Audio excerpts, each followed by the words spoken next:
So back to what I was saying. Could be us. আসসালামু আলাইকুম সুপ্রিয় শিক্ষার্থী বন্ধুরা, কেমন আছো তোমরা সবাই? আশা করি ভালো আছো। নিশি অবসান ওই পুরাতন বর্ষ হয় গত, মহাকালের অমোঘ নিয়মে ইতিহাসের পাতা থেকে বিদায় নিল আরেকটি বছর। শুরু হলো ইংরেজি নববর্ষ 2021। আনন্দ, বেদনা, প্রাপ্তি, অপ্রাপ্তি, সাফল্য, ব্যর্থতা সবকিছু পিছনে ফেলে নতুন বছরকে স্বাগত জানাই সোনালী স্বপ্নের পাখা মেলে। রবীন্দ্রনাথের ভাষায়, বন্ধু হও শত্রু হও যেখানে যে কেহ রও, ক্ষমা করো আজিকার মতো, পুরাতন বর্ষের সাথে পুরাতন অপরাধ যত। আমি ফাতেমা আক্তার, সহকারী শিক্ষক, মাইলস্টোন কলেজ, সেক্টর 14 থেকে তোমাদেরকে স্বাগত জানাচ্ছি আমাদের আজকের এই দূরদর্শন ক্লাসে।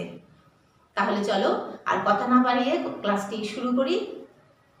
শিক্ষার্থী বন্ধুরা, ক্লাসটি মনোযোগ সহকারে করার জন্য তোমরা অবশ্যই তোমাদের পড়ার টেবিলে মনোযোগ সহকারে বসে যাও এবং সেই সাথে তোমাদের পাঠ্য বই সপ্তবর্ণ অবশ্যই হাতের কাছে রাখবে এবং তোমাদের কাগজ এবং কলম নিয়ে প্রস্তুত থাকবে এবং ঝটপট লিখে ফেলো শ্রেণী কাজ নং 1। তোমরা স্ক্রিনে একটি ছবি দেখতে পাচ্ছ, বলো তো এটি কার ছবি? হ্যাঁ, তিনি আমাদের অতি পরিচিত ফেরিওয়ালা, যিনি প্রয়োজনীয় জিনিসপত্র আমাদের দ্বারের কাছে নিয়ে আসেন এবং আমরা সেই প্রয়োজনীয় জিনিসপত্র অনায়াসে কিনে ফেলতে পারি। তোমাদের পাঠ্য বইয়ে এমনি এক ফেরিওয়ালার কাহিনী নিয়ে একটি গল্প রয়েছে। তিনি সুদূর কাবুল দেশ থেকে এসেছেন। আফগানিস্তানের রাজধানী যে কাবুল দেশ রয়েছে সেখান থেকে আগত, বিধায় তার নাম হয়েছে কাবুলিওয়ালা। নিশ্চয়ই বুঝতে পারছো যে আমাদের আজকের আলোচ্য বিষয় কি? হ্যাঁ, আমাদের আজকের আলোচ্য বিষয় হচ্ছে কাবুলিওয়ালা, লিখেছেন রবীন্দ্রনাথ ঠাকুর। চলো এবার দেখে নেওয়া যাক যে এই পাঠ শেষে আমরা কি কি শিখতে এবং লিখতে পারবো। তোমরা লেখক পরিচিতি বলতে পারবে, শব্দার্থগুলো লিখতে পারবে, এছাড়া মূল ভাব তোমরা বলতে পারবে এবং সরব পাঠ করতে পারবে। তাহলে আমরা অবশ্যই গল্পটিও ভালো করে বুঝতে পারবো। প্রথমে আমরা জেনে নিব লেখক পরিচিতি। তোমরা ছবিতে যাকে দেখতে পাচ্ছ নিশ্চয়ই তাকে চিনতে পারছো। তিনি হচ্ছেন বিশ্বকবি রবীন্দ্রনাথ ঠাকুর।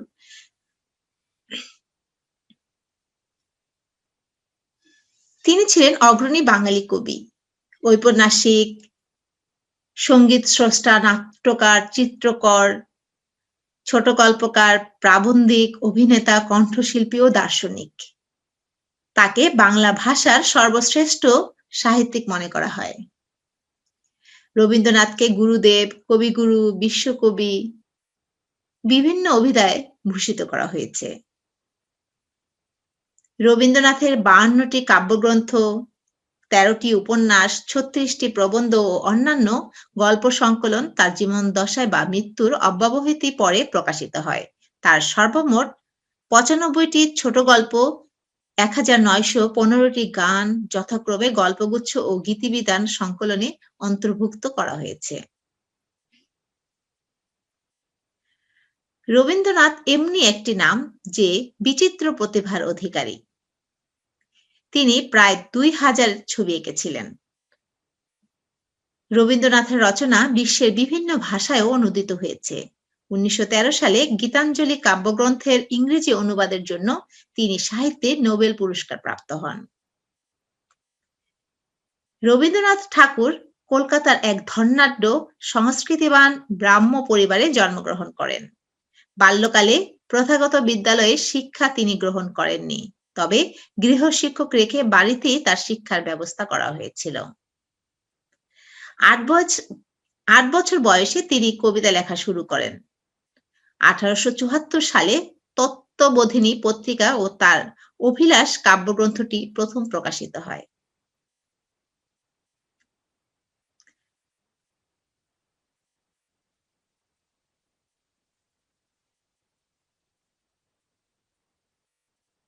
রবীন্দ্রনাথের কাব্য সাহিত্যের বৈশিষ্ট্য ভাব গভীরতা, গীতিধর্মিতা, চিত্ররূপকময়তা, আধ্যাত্ম চেতনা, ঐতিহ্য প্রীতি, প্রকৃতি প্রেম, মানব প্রেম, স্বদেশ প্রেম, বিশ্বপ্রেম, ভাব, ভাষা, ছন্দ ও আঙ্গিকের এক বিচিত্র সমন্বয় ঘটেছে।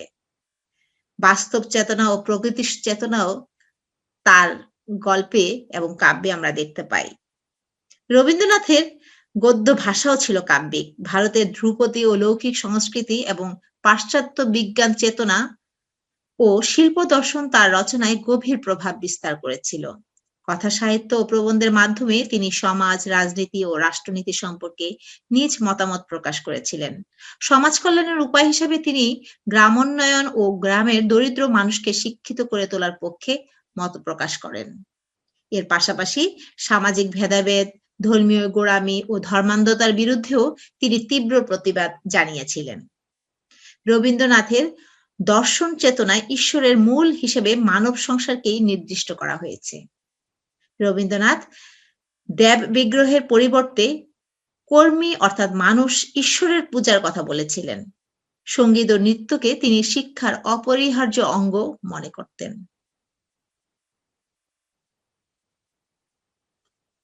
এবার চলো জেনে নেওয়া যাক তার পরিচয় এবং জন্ম কত সালে আমরা জেনে নেই। তার জন্ম 7ই মে 1861 খ্রিস্টাব্দ এবং বাংলা 25শে বৈশাখ 1268 বঙ্গাব্দ।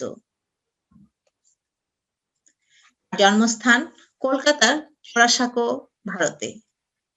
তার পিতার নাম ছিল মহর্ষি দেবেন্দ্রনাথ ঠাকুর এবং মাতার নাম সারদা দেবী।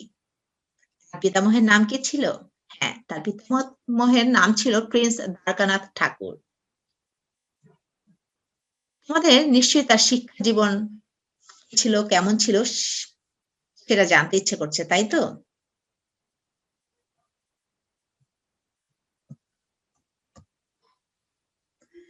রবীন্দ্রনাথ বাল্যকালে oriental seminary, normal school, Bengal academy, Saint Xavier's school প্রভৃতি শিক্ষা প্রতিষ্ঠানে অধ্যয়ন করলেও স্কুলের পাঠ শেষ করতে পারেননি। 17 বছর বয়সে ব্যারিস্টারি পড়তে ইংল্যান্ডে গেলেও কোর্স সম্পন্ন করা তার পক্ষে সম্ভব হয়নি। তবে গৃহশিক্ষকের কাছ থেকে তিনি জ্ঞান অর্জনের কোনো ত্রুটি করেননি। এবার আমরা তার কর্মজীবন সম্পর্কে জানব। এই প্রতিভাবান কবি বা সাহিত্যিক তিনি 1884 খ্রিস্টাব্দ থেকে তার পিতার আদেশে জমিদারি পরিদর্শনে নিযুক্ত হন এবং 1890 থেকে দেশের বিভিন্ন অঞ্চলে জমিদারি দেখাশোনা করেন। এ সূত্রে তিনি কুষ্টিয়া, শিলাইদহ ও সিরাজগঞ্জের সাজাদপুরে দীর্ঘ সময় অবস্থান করেন।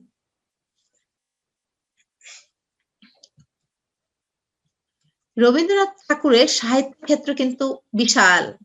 বলা হয় তিনি সাহিত্যের এমন কোনো শাখা নেই যেখানে তিনি বিচরণ করেননি। একমাত্র মহাকাব্যের বিষয়ে বলা হয় তিনি তা রচনা করেননি। এছাড়া সাহিত্যের সমস্ত শাখায় তার সদর্প পদার্পণ ছিল। এবার চলো জেনে নেওয়া যাক তার কাব্য সম্পর্কে। তিনি যে কাব্যগুলো রেখেছেন তার মধ্যে মানসী, সোনার তরী, চিত্রা, গীতাঞ্জলি, বলাকা এবং জন্মদিনে উল্লেখযোগ্য। এছাড়াও কবি কাব্য নাট্য রচনা করেছেন। যে নাট্যগুলো বা নাট্যাংশগুলো কাব্যিক আকারে প্রকাশিত হয়েছে মূলত তাদেরকেই বলে কাব্য নাট্য। তিনি কাব্যনাট্য হিসেবে রচনা করেছেন বিসর্জন, শেষ বসন্ত, চিত্রাঙ্গদা। এবার চলো জেনে নেওয়া যাক তার উপন্যাস সম্পর্কে। তিনি অনেক উপন্যাস রচনা করেছেন, তার মধ্যে চতুরঙ্গ, ঘরে বাইরে, শেষের কবিতা, চোখের বালি, গোড়া এবং নৌকাডুবি অন্যতম। রবীন্দ্রনাথ ঠাকুর তিনি অনেক সাহিত্য রচনার পাশাপাশি এই নাটকও রচনা করেছেন। রবীন্দ্রনাথ ঠাকুর সাহিত্য সম্পর্কে বলতে গেলে তার বিশাল পদচারণা আমাদেরকে বিমুগ্ধ করে। তিনি রক্তকরবী, বিসর্জন, চিরকুমার সভা, ডাকঘর, রাজা ও রানী রচনা করেছিলেন এবং গল্পগ্রন্থ হিসেবে দেখা যায় গল্পগুচ্ছ, তিনসঙ্গী, লিপিকা, গল্প স্বল্প উল্লেখযোগ্য। এছাড়াও এই কবি ভ্রমণ কাহিনী রচনা করেছেন। বিশ্বের অনেক দেশে তিনি ভ্রমণ করেছেন এবং বিশ্ব ভ্রমণে তিনি বেশ কয়েকবার বের হয়েছিলেন। এই ভ্রমণ কাহিনী হিসেবে সংযুক্ত হয়েছে জাপান যাত্রী, রাশিয়ার চিঠি, ইউরোপ প্রবাসীর পত্র এবং পথের সঞ্চয় সহ আরো অন্যান্য গ্রন্থ।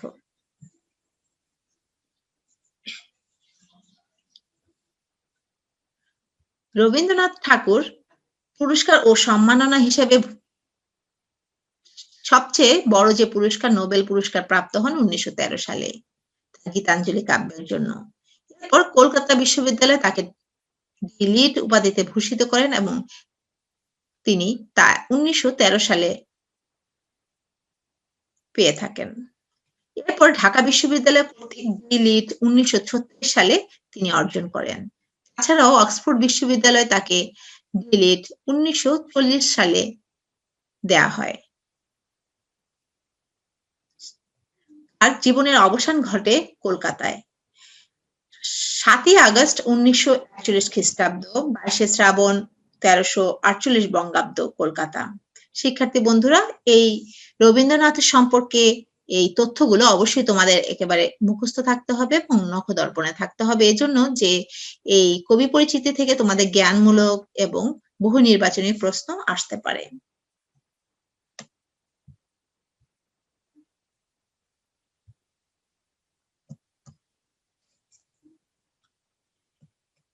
এরপর চলো আমরা শব্দার্থগুলো জেনে নিই। শব্দার্থ জানা থাকলে তোমাদের শব্দের ভান্ডার যেমন বৃদ্ধি পাবে, তেমনি বাংলা ভাষা এবং বাংলার ভাষার ব্যবহার সম্পর্কে তোমাদের দক্ষতা আরো বেশি বাড়বে। কাবুল। কাবুল শব্দের অর্থ হচ্ছে আফগানিস্তানের রাজধানী। আফগানিস্তানের রাজধানীকে কাবুল বলা হয়। এছাড়া রয়েছে কাবুলিওয়ালা। কাবুলিওয়ালা মানে হচ্ছে কাবুলের অধিবাসী, যারা কাবুল দেশে বসবাস করেন। এরপরে রয়েছে দণ্ড। দণ্ড শব্দের অর্থ হচ্ছে মুহূর্ত। বলে না, এক মুহূর্ত আমার দাঁড়ানোর সময় নেই। এ ধরনের বাক্যগুলো আমরা দণ্ড হিসেবে ব্যবহার করতে পারি। এরপর রয়েছে নভেল। নভেল শব্দটির অর্থ হচ্ছে উপন্যাস। তারপর সপ্তদশ। সপ্তদশ মানে হচ্ছে তোমরা জানো যে 17। পরিচ্ছেদ মানে হচ্ছে অধ্যায়। তারপরে রয়েছে পার্শ্বে। পার্শ্বে মানে পাশেই। বলে আমার পার্শ্বে বা পাশে এসে বসো, এরকম শব্দগুলো এইভাবে বাক্য গঠন করা যায়। এরপরে আমরা দেখতে পাচ্ছি কন্যা রত্ন।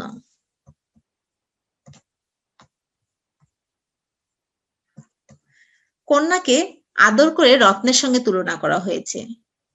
এরপর ভাবোদয়। ভাবোদয় মানে হচ্ছে ভাবের উদয়। তারপরে রয়েছে ঊর্ধ্বশ্বাসে মানে অতি দ্রুত বেগে। অন্তঃপুর। বাড়ির ভেতরের অংশকে আমরা অন্তঃপুর বলি, মানে ভিতরে যাও বললে যে অন্তঃপুরে যাও, সেরকম ভাবে বলা যায়। এরপর রয়েছে অভিপ্রায়, অর্থাৎ ইচ্ছা, উইশ। তোমরা তোমাদের অভিপ্রায়টা আসলে কি। তারপর আমরা যেটা দেখতে পাচ্ছি শব্দটি হচ্ছে খোবানি। খোবানি শব্দটির অর্থ হচ্ছে বাদাম জাতীয় এক প্রকারের ফলের নাম খোবানি। দুহিতা।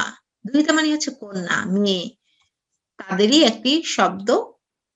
আরেকভাবে বলা যায় তা হচ্ছে দুহিতা। দ্বার। দ্বার মানে হচ্ছে দরজা, মানে ডোর। সমীপস্থ, নিকটে বা কাছে। বলে না আমার সমীপে আসো বা আমার কাছে আসো। তার পরবর্তী যে শব্দটি রয়েছে তা হচ্ছে অনর্গল, মানে অবিরাম, যা হতেই চলেই চলছে, যা কোনো থেমে নেই। এ ধরনের বিষয়গুলোকে বোঝাতে অনর্গল শব্দটি ব্যবহৃত হয়। এরপরে আমরা দেখতে পাচ্ছি আরেকটি শব্দ হচ্ছে সহাস্যমুখ, মানে হাসি মুখ।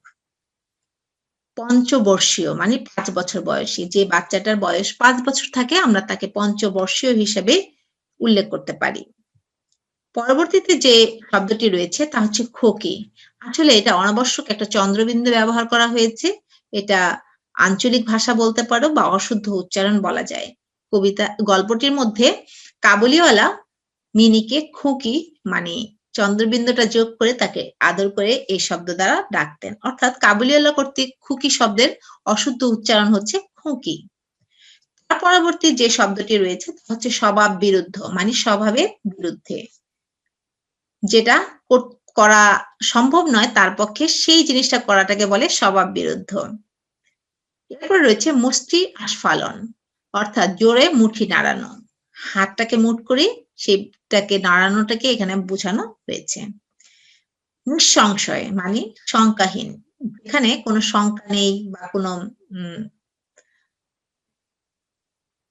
ভয় নেই, এ ধরনের বিষয়টাকে বোঝানোর জন্য শঙ্কাহীন শব্দটি বা নিঃসংশয় ব্যবহার করা হয়। এবার শিক্ষার্থী বন্ধুরা আরেকটি শব্দ আমরা দেখি যে কিঞ্চিৎ। কিঞ্চিৎ মানে হচ্ছে অল্প। যখন তুমি কোনো অল্প কিছুকে বুঝাতে যাবে তখন তুমি কিঞ্চিৎ শব্দটা ব্যবহার করতে পারবে। এরপর রয়েছে ধারিত, অর্থাৎ যে আরেকজনের কাছে ঋণগ্রস্ত যে তাকে বলা হয় ধারিত বা ধার নিয়েছে এমন ব্যক্তিকে আমরা ধারিত বলতে পারি। তারপর রয়েছে প্রফুল্ল মানে আনন্দিত। এরপর যে শব্দটি রয়েছে তা হচ্ছে লড়কি। লড়কি মানে মেয়ে। হিন্দিতে বেশিরভাগই ব্যবহার করে থাকে লড়কি বা লাড়কি এরকম শব্দের দ্বারা মেয়ে শব্দটিকে বোঝানো হয়। আশা করি তোমরা শব্দার্থগুলো ভালো করে বুঝার চেষ্টা করবে এবং মুখস্থ করবে। এরপরে আমরা জেনে নিব পাঠ পরিচিতি বা মূল ভাব। পাঠ পরিচিতি বা মূল ভাব জানলে হবে কি তোমার গল্পটি পড়লে বুঝতে তাড়াতাড়ি সুবিধা হবে।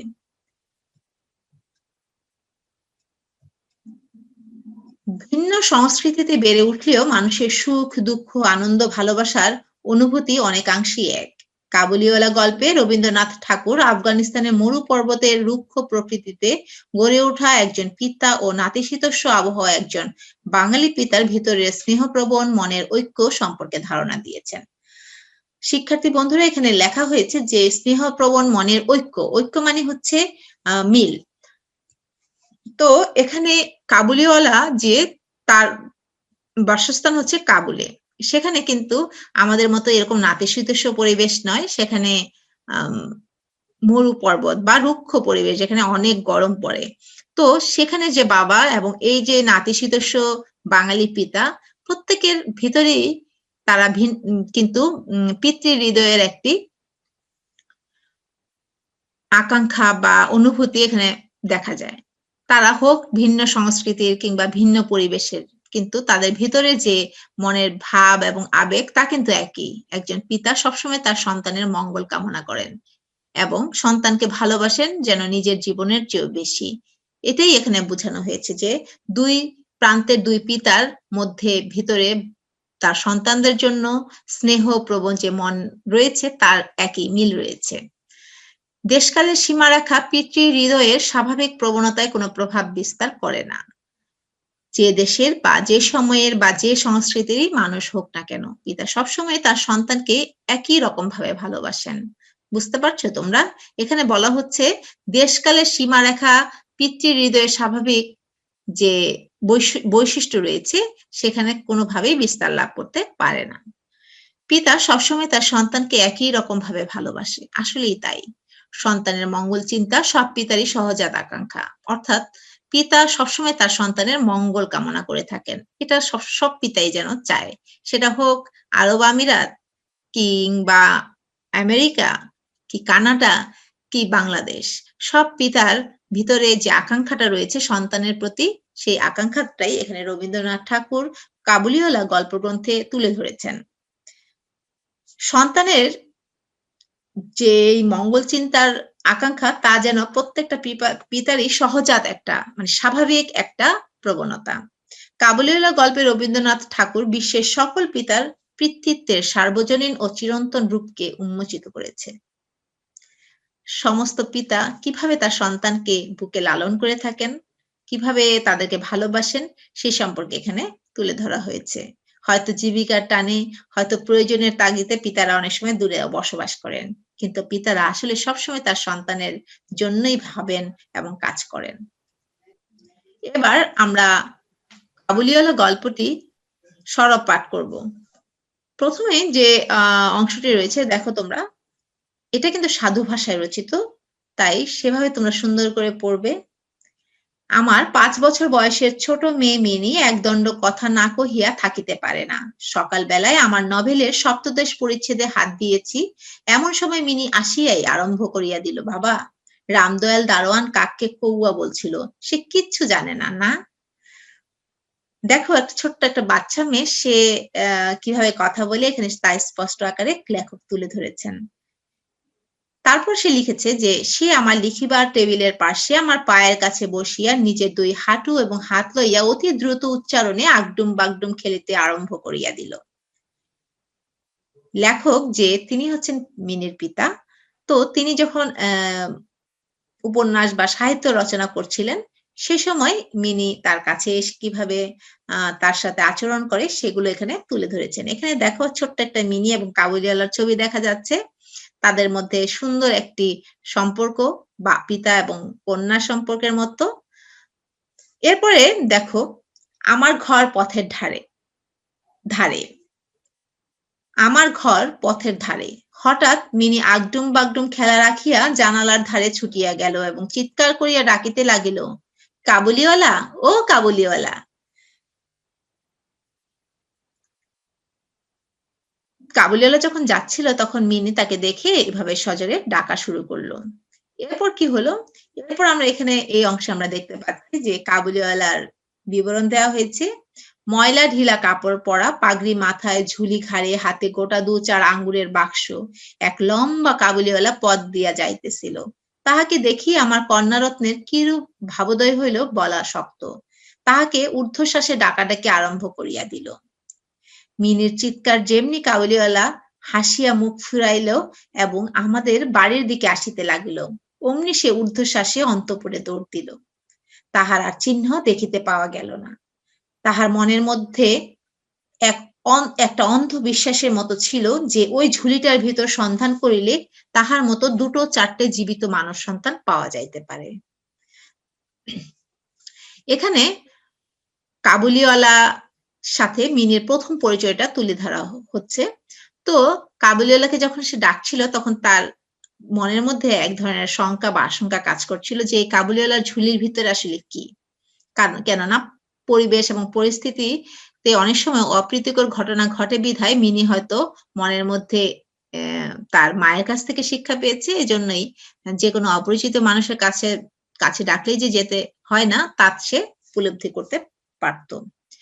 এরপর আমি মিনির অমূলক ভয় ভাঙাইয়া দিবার অভিপ্রায়ে তাহাকে অন্তঃপুর হইতে ডাকাইয়া আনিলাম।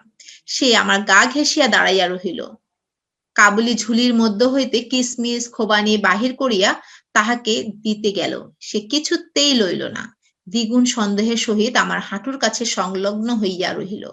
প্রথম পরিচয়টা এমনি ভাবে গেল। কিছুদিন পরে একদিন সকালবেলায় বাড়ি হইতে বাহির হইবার সময় দেখি আমার দুহিতাটি দ্বারের সমীপস্থ বেঞ্চির উপর বসিয়া অনর্গল কথা কহিয়া যাইতেছে এবং কাবুলিওয়ালা তাহার পদতলে বসিয়া সহাস্য মুখে শুনিতেছে এবং মধ্যে মধ্যে প্রসঙ্গক্রমে নিজের মতামত ব্যক্ত করিতেছে। মিনির পঞ্চবর্ষীয় জীবনের অভিজ্ঞতায় বাবা ছাড়া এমন ধৈর্যবান শ্রোতা সে কখনো পায় নাই। আবার দেখি তাহার ক্ষুদ্র আঁচল বাদাম কিসমিসে পরিপূর্ণ। শিক্ষার্থী বন্ধুরা এখানে দেখো যে বাবা এমন একজন ব্যক্তি যিনি মিনির কথাগুলো খুব সুন্দরভাবে মনোযোগ সহকারে শুনতেন এবং ধৈর্য সহকারে শুনতেন। তো কাবুলিওয়ালাও কিন্তু তাই করছে, অর্থাৎ এমন ধৈর্যবান যে শ্রোতা বা যিনি শুনছেন মিনির গল্প, লেখকের মতে সে তার বাবা ছাড়া মিনির বাবা ছাড়া অন্য আর কেউ ছিল না। কিন্তু আজ দেখতে পাচ্ছে যে কাবুলিওয়ালা সেই রকম ধৈর্যবান একজন শ্রোতা হয়ে মিনির কথাগুলো সব শুনে যাচ্ছে।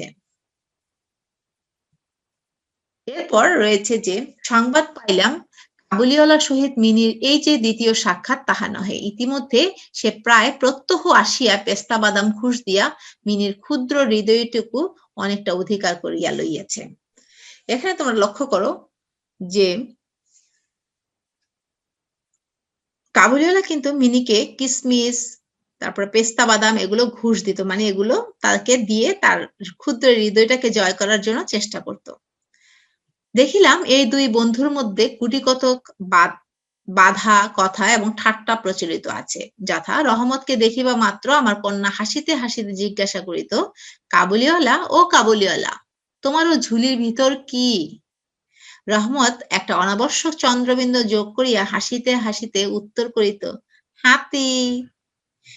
এরা হচ্ছে তাদের দুজনের ভাব, ভালোবাসা এবং দুষ্টমি ছলে কথাবার্তা বলা। উহাদের মধ্যে আরো একটা কথা প্রচলিত ছিল। রহমত মিনিকে বলিত, খুকি, তুমি শ্বশুর বাড়ি কখনো যাবে না। কাবুলিওয়ালা যেন মিনির বয়সী হয়েই তার সাথে খেলা করছে এবং কথাগুলো বলছে। অর্থাৎ মিনিকে বলছে যে তুমি কখনো শ্বশুরবাড়িতে যাবে না।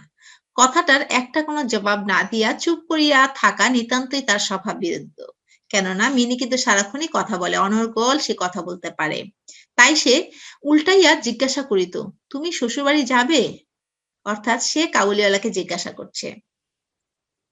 রহমত কাল্পনিক শ্বশুরের প্রতি প্রকাণ্ড মোটা মুষ্টি আস্ফালন করিয়া বলিত, আমি শ্বশুরকে মারবে? মানে কাবুলিওয়ালাও একটা আম উত্তর দিয়ে দিত। এবং সে উত্তরটি দেওয়ার পর শুনিয়া মিনি শ্বশুর নামক কোনো এক অপরিচিত জীবের দুরবস্থা কল্পনা করিয়া অত্যন্ত হাসিত। মিনির মা অত্যন্ত শঙ্কিত স্বভাবের লোক। রহমত কাবুলিওয়ালা সম্বন্ধে তিনি সম্পূর্ণ নিঃসংশয় ছিলেন না। তাহার প্রতি বিশেষ দৃষ্টি রাখিবার জন্য তিনি আমাকে বারবার অনুরোধ করিয়াছিলেন।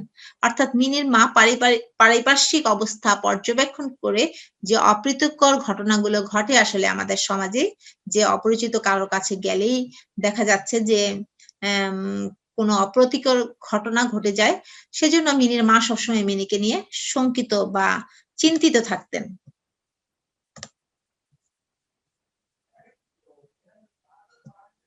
তো সে প্রসঙ্গে এখানে বলা হয়েছে মূলত আম এবং মিনি যে কাবুলিওয়ালা অপরিচিত একটি লোকের সাথে মিশছে সেটা সম্পর্কে বারবার লেখক অর্থাৎ মিনির বাবাকে সাবধান করে অনুরোধ করছিলেন। একদিন সকালে আমার ছোট্ট ঘরে বসিয়া প্রুফশিট সংশোধন করিতেছি। এমন সময় রাস্তার ভারী একটা গোলা শোনা গেল। মানে বাহিরে হট্টগোল শোনা গেল। দেখি সেই হট্টগোলটা কি ছিল? হ্যাঁ, চাহিয়া দেখি আমাদের রহমতকে ২ পাহারাওয়ালা বাঁধিয়া লইয়া আসিতেছে। তাহার পশ্চাতে কৌতূহলী ছেলের দল চলিয়াছে। আমি দ্বারের বাহিরে গিয়া পাহারাওয়ালাকে দাঁড় করাইলাম। জিজ্ঞাসা করিলাম, ব্যাপারটা কি? কিয়দংশ তাহার কাছে, কিয়দংশ রহমতের কাছে শুনিয়া জানিলাম যে, আমাদের প্রতিবেশী একজন লোক রামপুরি চাদরের জন্য রহমতের কাছে কিঞ্চিৎ ধারিত। মিথ্যাপূর্বক সেই দেনা সে অস্বীকার করে এবং তাহাই লইয়া বচসা করিতে করিতে রহমত তাকে এক ছুরি বসাইয়া দিয়াছে। অর্থাৎ মিনিদের এক প্রতিবেশী, যার সাথে রহমতের কিঞ্চিৎ বনিবনা হচ্ছিল না, যেকোনো একটা কারণবশত সেটা ছিল রামপুরি চাদরের জন্য। অর্থাৎ রহমতের কাছ থেকে রামপুরি চাদর হয়তো কিনেছে, কিন্তু সেই টাকা দেওয়া হয়নি। সেই ধারিত লোকটা এবং মিথ্যা পূর্বক তার সাথে তর্ক বিতর্কে জড়িয়ে পড়েছিল এবং একসময় রাগ হয়ে রহমত তাকে ছুরি বসিয়ে দিয়েছে। এটা ছিল ঘোরতর এবং মহা অপরাধ। তোমাদের এরকম প্রশ্ন আসতে পারে যে রহমতের কারাদণ্ড কেন হয়েছিল? তখন তোমাদেরকে এই কথাগুলো গুছিয়ে লিখতে হবে। রহমত সেই মিথ্যাবাদের উদ্দেশ্যে নানারূপ অশ্রাব্য গালি দিতেছে। এমন সময় কাবুলিওয়ালা ও কাবুলিওয়ালা করিয়া ডাকিতে ডাকিতে মিনি ঘর হইতে বাহির হইয়া আসিল।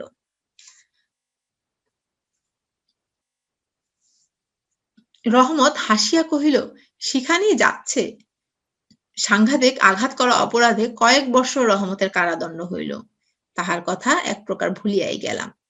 অর্থাৎ যে মানুষটি রাস্তায় রাস্তায় ফেরি করে বেড়াতো, সেই মানুষটি তত একটা কিন্তু গুরুত্বপূর্ণ নয় যে তাকে মনে রাখাটা খুবই জরুরি। তো লেখকও তাকে ভুলে গিয়েছিলেন অনেক বছর কারাদণ্ড হওয়ার ফলে। কত বৎসর কাটিয়া গেল, আমার ঘরে আজ রাত্রি শেষ হইতে না হইতেই সানাই বাজিতেছে। আজ আমার মিনির বিবাহ। মানে অনেক বৎসর কেটে গিয়েছে, পরে মিনি বড় হয়েছে, তার বিবাহর সময় হয়েছে, সেজন্য আজ তার বিবাহ। তারপর কি হলো? আমি আমার লেখিবার ঘরে বসিয়া হিসাব দেখিতেছি। এমন সময় রহমত আসিয়া সেলাম করিয়া দাঁড়াইল। আমি প্রথমে তাহাকে চিনিতে পারিলাম না। তাহার সে ঝুলি নাই, তাহার সে লম্বা চুল নাই, তাহার শরীরে পূর্বের মতো সে তেজ নাই। অবশেষে তাহার হাসি দেখিয়া তাহাকে চিনিলাম। তোমাদের এরকমও প্রশ্ন আসতে পারে যে শেষে রহমতকে কি দেখে লেখক চিনতে পারলেন? তোমাদের উত্তরটি হবে রহমতের হাসি দেখে লেখক তাকে চিনতে পারলেন। এরপরে রয়েছে, কহিলাম, কিরে রহমত, কবে আসিলি? সে কহিল, কাল সন্ধ্যাবেলা জেল হইতে খালাস পাইয়াছি। আমার ইচ্ছা করিতে লাগিল, আজিকার এই শুভ দিনে এই লোকটা এখান থেকে গেলেই ভালো হয়। অর্থাৎ মিনির যে আজকে বিয়ে, সেজন্য তার বাবা তার মঙ্গল চিন্তা করে ভাবছে এ ধরনের একটি লোক এখানে আজকে না আসলেই ভালো হয়, যে কিনা এত বছর কারাদণ্ড ভোগ করেছে বা কারাগারে ছিল। আমি তাহাকে কহিলাম, আজ আমাদের বাড়িতে একটা কাজ আছে, আমি কিছু ব্যস্ত আছি, তুমি আজ যাও। লেখক তাকে চলে যেতে বললেন। কথাটা শুনিয়াই সে তৎক্ষণাৎ চলিয়া যাইতে উদ্যত হইল। অবশেষে দরজার কাছে গিয়া একটু ইতস্ত করিয়া কহিল, খুকিকে একবার দেখিতে পাইব না? এখানে দেখো, খুকিকে একবার দেখিতে পাইব না, সেই ছোট্টবেলায় যে খুকি শব্দটি দ্বারা মিনিকে ডাকতো এই কাবুলিওয়ালা, তখনও কিন্তু সে চন্দ্রবিন্দু যোগ করে ডাকতো। এখন সেভাবেই সে তাকে সম্বোধন করছে। এরপর বলছে যে আমি কহিলাম, আজ বাড়িতে কাজ আছে, আজ আর কাহারও সহিত দেখা হইতে পারিবে না। লেখক তাকে একটু দূরে সরিয়ে দিতে চাচ্ছেন। সে যেন কিছু ক্ষুণ্ণ হইল, স্তব্ধভাবে দাঁড়াইয়া একবার স্থির দৃষ্টিতে আমার মুখের দিকে চাহিল, তারপরে বাবু সেলাম বলিয়া দ্বারের বাহির হইয়া গেল। আমার মনে কেমন একটু ব্যথা বোধ হইল। মনে করিতেছি তাহাকে ফিরিয়া ডাকিব, এমন সময় দেখি সে আপনি ফিরিয়া আসিতেছে। অর্থাৎ লেখক, যিনি মিনির বাবা ছিলেন, তিনি কাবুলিওয়ালাকে দেখা না করিয়াই চলে যেতে বললেন, কেননা সেদিন মিনির বিবাহ ছিল। কিন্তু কাবুলিওয়ালা তাকে অনুরোধ করেছিল যে খুকিকে কি একবার দেখতে পারবো। তখনও লেখক কিন্তু রাজি হয়নি। কিন্তু যখন সে চলে গেল, তখন লেখকের মনে একটু খারাপ লাগা কাজ করছিল। তিনি ভাবছিলেন যে তাকে ফিরিয়ে নিয়ে আসবেন এবং কথা বলবেন বা মিনিকে দেখতে দিবেন। কিন্তু এমন সময় সেই কাবুলিওয়ালা নিজেই ফিরে আবার আসলেন। তারপরে কি হলো? তারপরে কাছে আসিয়া কহিল, এই আঙ্গুর এবং কিঞ্চিৎ কিসমিস খোবানি খুকির জন্য আনিয়াছিলাম, তাহাকে দিবেন। আমি সেগুলো লইয়া দাম দিতে উদ্যত হইলে সে হঠাৎ আমার হাত চাপিয়া ধরিয়া কহিল, আপনার বহুত দয়া, আমার চিরকাল স্মরণ থাকিবে, আমাকে পয়সা দিবেন না। বাবু, তোমার যেমন একটা লড়কি আছে, তেমনি দেশে আমারও একটি লড়কি আছে। আমি তাহারই মুখখানি স্মরণ করিয়া তোমার খুকির জন্য কিছু কিছু মেওয়া হাতে লইয়া আসি। আমি তো সওদা করতে আসি না। এখানে কাবুলিওয়ালা কিন্তু তার মনের অভিব্যক্তিগুলো লেখকের কাছে বললেন, যে মিনিকে যে জিনিসপত্রগুলো দিয়ে দেয় সেটা তার মনের সন্তুষ্টির জন্য, কেননা মিনির বয়সী তারও একটি কন্যা সন্তান তাদের বাড়িতে আছে। এই বলিয়া সে আপনার মস্ত ঢিলা জামাটার ভিতর হইতে হাত চালাইয়া দিয়া বুকের কাছে কোথা হতে এক টুকরো ময়লা কাগজ বাহির করিল। বহু সযত্নে ভাঁজ খুলিয়া দুই হস্তে আমার টেবিলের উপর মেলিয়া ধরিল। দেখিলাম কাগজের উপর একটি ছোট হাতের ছাপ, ফটোগ্রাফ নহে, তেলের ছবি নহে, হাতে খানিকটা ভূষা মাখাইয়া কাগজের উপরে তাহার চিহ্ন ধরিয়া লইয়াছে। অর্থাৎ কাগজের উপর একটি হাতের ছোট্ট ছাপ, সেখানে কোনো ফটোগ্রাফার ছিল না, সেখানে কোনো তেলের ছবিও ছিল না, ছিল কি ভূষা মাখা একটি ছোট্ট হাতের ছাপ। সেটা ছিল কাবুলিওয়ালার মেয়ের। তিনি এই বাচ্চাটির বা কাবুলিওয়ালার মেয়ের চিহ্নটুকু বুকের কাছে নিয়ে প্রতি বৎসর কলকাতায় রাস্তায় মেওয়া বেচতে আসে এই কাবুলিওয়ালা। দেখে আমার চোখ ছলছল করিয়া আসিল। সেই হস্তচিহ্ন আমারই মিনিকে স্মরণ করাইয়া দিল। আমি তৎক্ষণাৎ তাহাকে অন্তঃপুর হইতে ডাকাইয়া পাঠাইলাম। অন্তঃপুর হইতে অনেক আপত্তি ছিল, কিন্তু আমি কিছুতে কর্ণপাত করিলাম না। কর্ণপাত মানে হচ্ছে কি, কানে শুনলো না। সে তার মেয়েকে ডাকলো কাবুলিওয়ালার মনের অবস্থা বুঝতে পেরে। রাঙাচিলি পরা, কপালে চন্দন আঁকা বধূবেশিনী মিনি সলজ্জ ভাবে আমার কাছে আসিয়া দাঁড়াইল। তোমরা ছবিতে দেখতে পাচ্ছ যে মিনি কিন্তু বধূ বেশে এখানে এসেছে এবং কাবুলিওয়ালাও সাথে আছে এবং লেখককেও দেখা যাচ্ছে। তাহাকে দেখিয়া কাবুলিওয়ালা প্রথমটা থতমত খাইয়া গেল, তার পুরাতন আলাপ জমাইতে পারিল না। অবশেষে হাসিয়া কহিল, খুকি, তুমি শ্বশুর বাড়ি যাবিস? সেই ছোটবেলায় যে বলতো সেই কথাটাই কাবুলিওয়ালা কিন্তু আবার এখানে দেখো বড় হয়েছে, তারপরে উচ্চারণ করে বলছে যে খুকি, আর তুমি শ্বশুর বাড়ি যাবিস, মানে তুমি কি শ্বশুর বাড়ি যাচ্ছ? কাবুলিওয়ালার সহিত মিনির যেদিন প্রথম সাক্ষাৎ হইয়াছিল, আমার সেই দিনের কথা মনে পড়িল, মনটা কেমন ব্যথিত হইয়া উঠিল। এখানে কাবুলিওয়ালার সাথে মিনির যে প্রথম পরিচয় হয়েছিল সেই দিনটি কবি এখানে লেখক এখানে দেখতে পাচ্ছেন বা তার মনে পড়ে গেল। মিনি চলিয়া গেলে একটা গভীর দীর্ঘ নিঃশ্বাস ফেলিয়া রহমত মাটিতে বসিয়া পড়িল। সে হঠাৎ স্পষ্ট বুঝিতে পারিল তাহার মেয়েটিও ইতিমধ্যে এইরূপ বড় হইয়াছে। আমি একখানি নোট লইয়া তাহাকে দিলাম, বলিলাম, রহমত, তুমি দেশে তোমার মেয়ের কাছে ফিরিয়া যাও, তোমাদের মিলন সুখে আমার মিনির কল্যাণ হোক। এখানে লেখক যে একজন পিতা এবং তিনি বুঝতে পেরেছিলেন পিতার ভিতরে আসলে কি ধরনের ব্যথা বা কি ধরনের কষ্ট অনুভব হচ্ছে তার মেয়েকে না দেখার ফলে।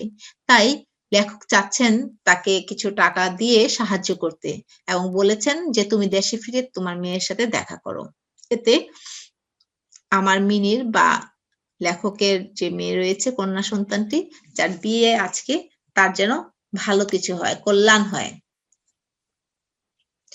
এই ছিল আসলে আমাদের গল্পটি অত্যন্ত সুন্দর এবং হৃদয়গ্রাহী। একজন বাবা আসলেই তার কন্যা সন্তানকে বা তার বাচ্চাদেরকে কি ধরনের ভালোবাসেন আমরা তারই বহিঃপ্রকাশ এখানে দেখতে পেলাম।